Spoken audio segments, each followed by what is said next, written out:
夢日記。地下商店街。気がつくと上品な服を着た40代後半ぐらいのご婦人2人の背中をハイボレーのように見下ろしていた。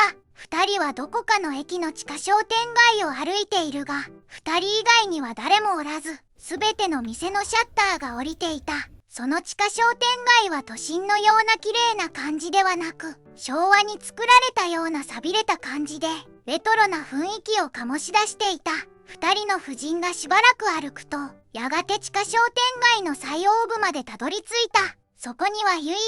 屋台のような雰囲気のラーメン屋が開いており、2人の婦人はカウンターの椅子に座ると、ラーメンを注文し、丁寧な食べ方でラーメンを完食して、地下商店街の端にある階段を登っていった。次に気がつくと、50代前半と思われる、ギャンブル中毒でアルコール依存症っぽい、柄の悪そうな中年男性の背中を、ハイボレーのように見下ろしていた。その男も先ほどの地下商店街を歩いていて、その男以外誰もおらず、すべての店のシャッターが降りていた。男は泥酔しているのか、管を巻きながら、あっちにフラフラこっちにフラフラして、時にはシャッターや看板を蹴り飛ばして歩いていた。やがて地下商店街の最奥部までたどり着くと、屋台のようなラーメン屋のカウンターの椅子に座り、ぶっきらぼうにラーメンを注文した。男はラーメンを食べている最中も、あの野郎がよ、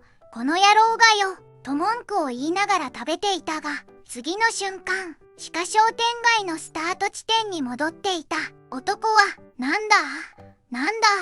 と、誰もいない空間に向かって虚勢を張り、再び歩き出すと、同じように千鳥足で地下街の最奥部までたどり着いた。引き寄せられるようにラーメン屋の椅子に座ると、同じように粗暴にラーメンを注文し、再びスタート地点へ戻っていった。そこで突然、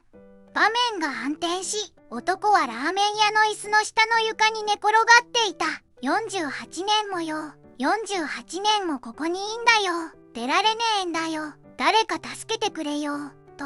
憔悴しきった様子で、